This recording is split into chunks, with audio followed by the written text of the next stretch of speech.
Malaking pasasalamat ko sa ating Panginoong Diyos at nalampasan ko ang trahedyang iyon sa tulong ng aking mga doktor, mga kaibigan at pamilya.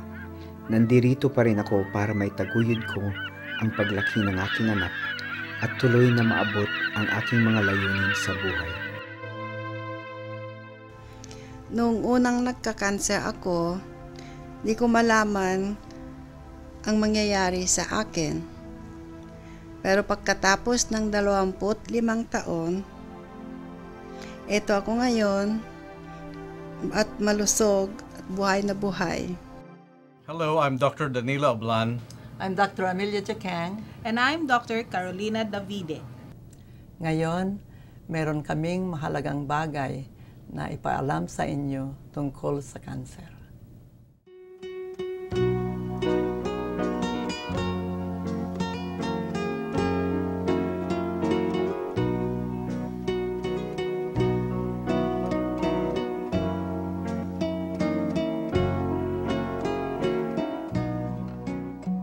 Alam po ninyo, ang sakit na cancer ay seryoso. Ngunit, ibig naming ipahiwatig sa inyo na ang cancer ay hindi katapusan ng lahat.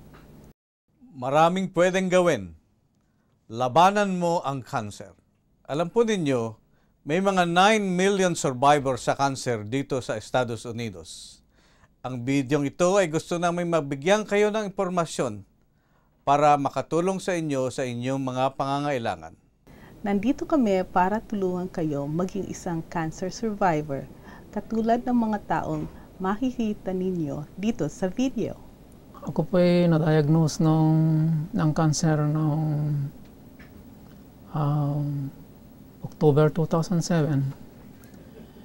And ako po naman ay cancer-free na noong December 2008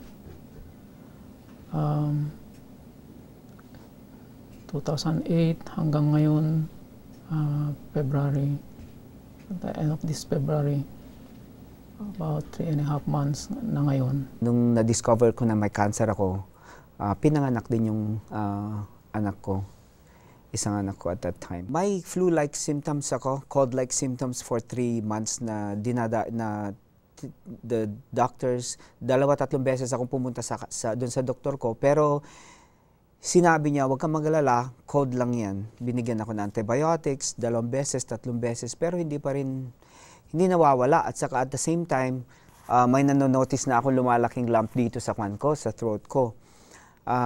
Because of that, alam kong something is wrong. Kaya, nung bumalik na naman ako sa doktor, fortunately, yung doktor kong yon wala, out of town. Kaya binigay ako sa isang espesyalista. So, sabi ko, hindi ko nahintayin yung doktor ko, kailangan kong, I need to see somebody ka ako kasi there has to be something wrong. This is not the regular code, yun ang sabi ko sa kanila. So, nung nakita ko ng espesyalista, sure enough na nga, sabi niya, kailangan tignan natin yan, ma-biopsy. Tapos nung, we went through the testing at yun na nga ang diagnosis niya, may cancer nga ako. Nalaman ko na may cancer ako nung nagpunta ako sa doktor pagkatapos na natuklasan ko mismo sa akin. Na-diagnose ako na may cancer noong binuksan na nila ako, nung baga ko, na iyon palang tumubo sa baga ko ay cancer noong 1986. Pero iyan, nag-umpisa noong 1982.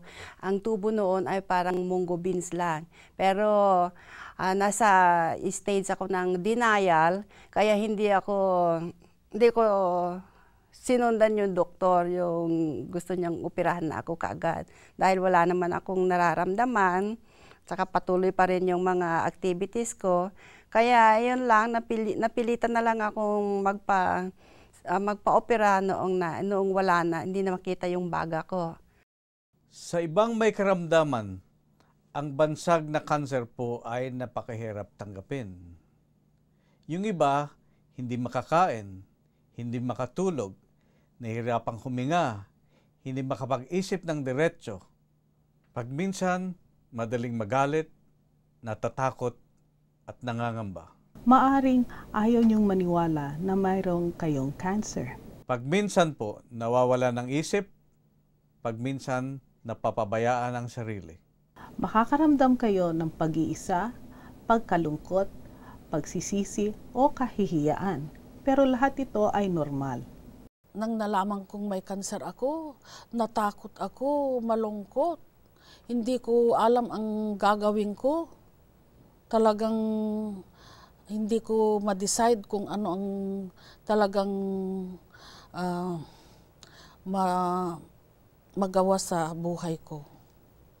Nung nalaman kong may cancer ako, mixed feelings eh. Ang unang-unang naramdaman ko yung parang denial na parang hindi pwede, bakit ako, I'm still young, yun ang nasa isip ko, at saka healthy naman ako, inaalagaan ko sarili ko, wala namang cancer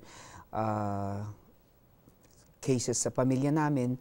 So, of course, parang ayaw kong tanggapin na may cancer ako, pero that was just a stage. Then, after that, I started to depress na, at saka medyo natatakot ng konti kasi iyon na nga, ang feeling ko paano kung hindi ko makayanan to? Paano kung mamatay nga ako na maagang edad?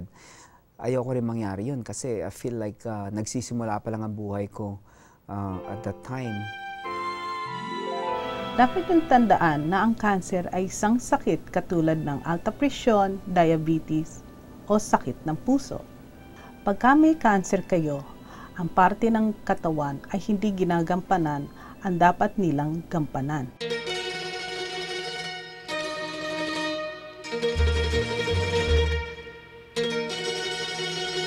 Nagsisimula ang cancer sa selula, ang mga blokeng bumubuo ng mga himaymay.